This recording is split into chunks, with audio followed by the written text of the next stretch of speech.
वो देखो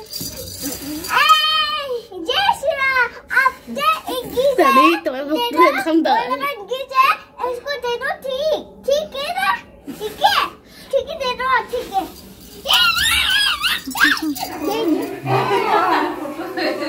good morning, welcome back to my another blog video and welcome back to my channel.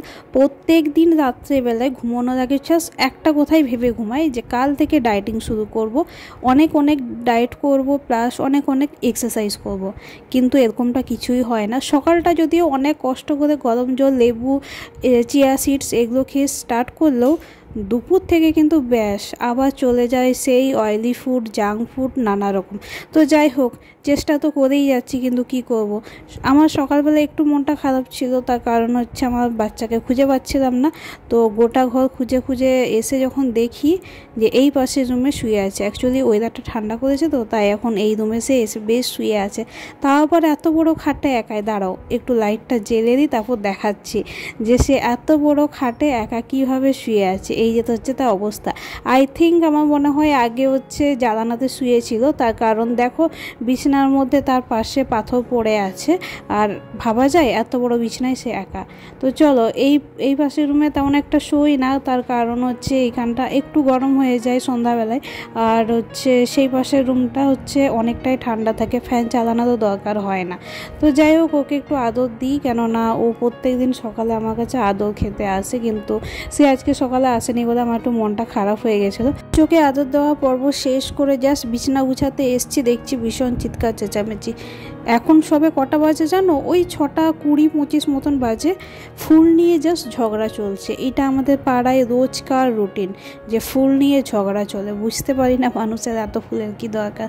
তো চলো, মাছটা চলে এসছে, আমরা খাওয়া দাওয়া করবো। মাছটা আসবে না এটা তো হতেই পারে না। মাছকে আমি ডাকছিলাম, কিন্তু এখন তুমি যতই ডাকো যাই করো, ওই যে খাবারের গন্ধটা পেয়েছে সেটা ছেড়ে সে কোথাও যাবে না।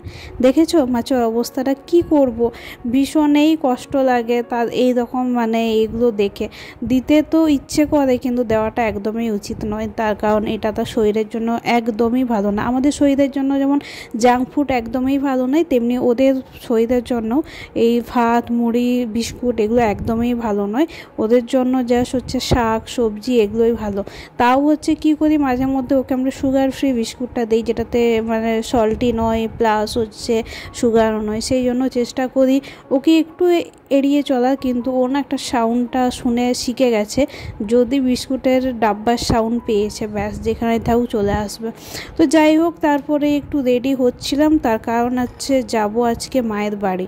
তো মায়ের বাড়ির আগে যাওয়ার আগে আমার আজকে তুলসী গাছটা শুকিয়ে গেছে, সেটাকেই চেঞ্জ করব। আর আজ যেহেতু বুধবার, তো বুধবার দিন বলে যে তুলসী গাছ লাগানো নাকি অনেক শুভ। তো বলে দিই, এই ভিডিওটা হচ্ছে গত সপ্তাহের, মানে হচ্ছে 8 তারিখের ভিডিও, বাট আজকে দেখেছো আজকে হয়ে গেছে 13 তারিখ। কি করব, আলসি হয়ে গেছি ভীষণ।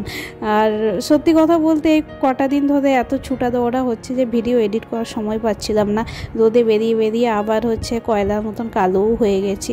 তো চলো ঝটপট করে হচ্ছে ক্রিম এভরিথিং মাখা কমপ্লিট। আর জানোই তো এখন যা রোদ দিচ্ছে, সানস্ক্রিন না মেখে বেরোলে কিন্তু তুমি জয়মা কালী হতে একদমই বাধ্য।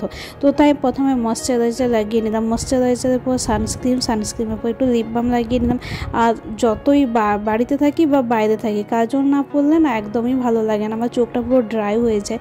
তাই একটু কাজল পরে নিলাম, সাথে একটু টিপ পরে নিলাম। আর এই পিতলের সিঁদুরের কৌটোটা এনেছিলাম, সত্যি কথা বলতে কৌটোটা ভীষণই পছন্দ হয়েছিল, তাই নিয়ে এসেছিলাম সিঁদুর রাখবো বলে। বাট এইটা আমাকে খুব শীঘ্রই চেঞ্জ করতে হবে। ওইটার ঢাকনাটা যে আছে সেটা এত ধারালো, আমার তো একদিন হাত কেটেই গেছিলো। তো সেই কারণে ডিসাইড করেছি যে খুব তাড়াতাড়ি অন্য একটা সিঁদুরের কৌটো নেওয়ার। তো দেখা যাক, ইচ্ছে তো আছে একটা রূপোর কৌটো নেওয়ার, ভেবেছিলাম গিফটে হোক পাবো, কিন্তু একদমই পাইনি। তো যার কারণে নিজের থেকেই কিনতে হবে, সেই কারণে খুব শীঘ্রই একটা সিঁদুরের কৌটো নেব। চলো এবার হচ্ছে তুলসী গাছটা তুলে নিই। আর এই মুহূর্তে এত গরমে শাড়ি পরার ইচ্ছেটা একদমই ছিল না, যা গরম, একবার শাড়ি পরো খুলো অবস্থা খারাপ। তাই জাস্ট একটা ওড়নাটাই মাথায় পেঁচিয়ে নিলাম। আর হচ্ছে তুলসী গাছটা এখন আমি লাগিয়ে নেব। তুলসী গাছটা অ্যাকচুয়ালি বলে কিন্তু লাল তুলসী লাগালে অনেক ভালো, কিন্তু লাল তুলসী বর্তমানে নেই, তাই সাদা তুলসী দিয়েই কাজ চালিয়ে নিচ্ছি। শুকনো তুলসী গাছ থাকার থেকে সাদা হোক বা লাল হোক, তুলসী গাছ থাকা অনেক ভালো।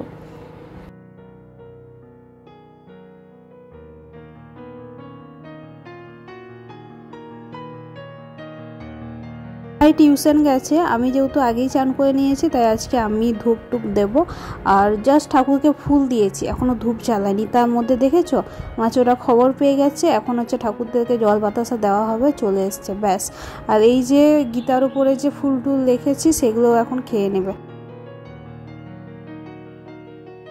কিছু টাকা পয়সা তুলে নিয়ে সোজা এখন চলে যাবো মায়ের বাড়িতে। আর আমরা যা রোদ দিচ্ছে তাই টোটো করেই যাচ্ছি, চলে এসেছি। তো আরেকটা স্যাড নিউজ আছে, সেটা হচ্ছে লিনারা 1 মান্থের জন্য বাড়ি চলে যাবে।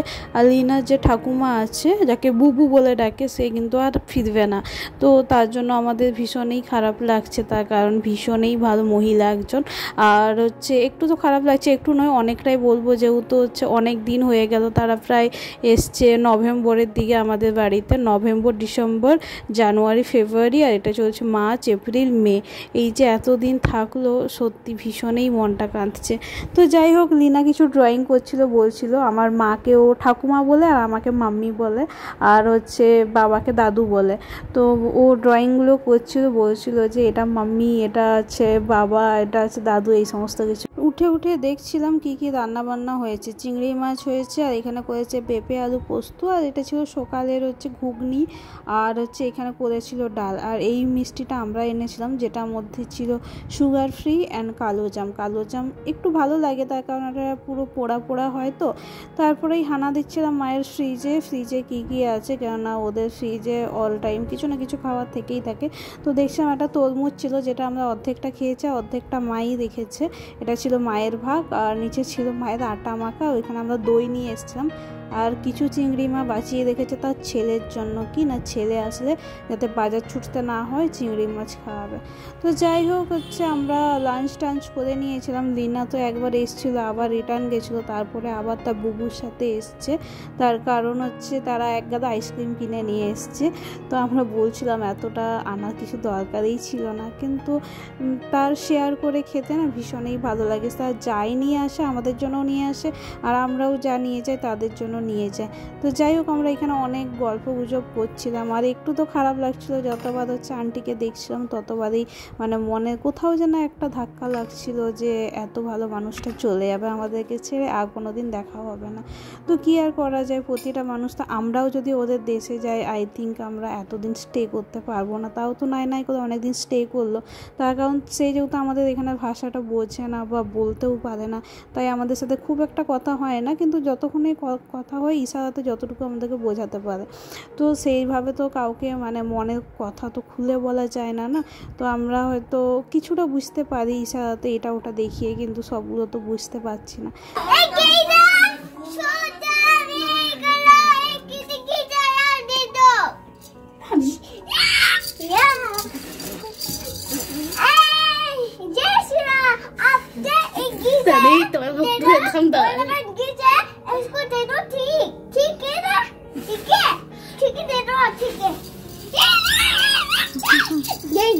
এই কিউরের ডিব্বাটাও চলে যাবে। অ্যাকচুয়ালি ওদের হচ্ছে ছুটি পড়েছে না, ছুটি নিয়েছে আর কি। কেননা স্বাভাবিক, সবাই তো চায় না নিজের দেশে একবার ফিরে যেতে। ওই যে তাদের প্লেনটা আটকে গেছে, সেটাকে তার পারার চেষ্টা করছে। আর হচ্ছে আন্টি আমার কাছে একটা আবদার করেছিল। আমরা কিছুদিন আগে মানে কয়েক মাস আগে আমরা ডিয়ার পার্কে ঘুরতে গেছিলাম, আই থিঙ্ক হবে জানুয়ারি ফেব্রুয়ারির দিকে। তো আমাকে হচ্ছে বলেছিল আমাদের ওই ছবিগুলো যেন বের করে দিই তাকে। তো সেটাই হচ্ছে, যদিও বলেছিল টাকার বিনিময়ে, কিন্তু আমি সেটা ওকে গিফট হিসেবেই দিয়েছিলাম। তার কারণ হচ্ছে তার কাছেও মেমোরি থাকাটা জরুরি। তার কাছে তো আমাদের মতো স্মার্টফোন নেই যে ছবিগুলো স্টোর করে রাখবে।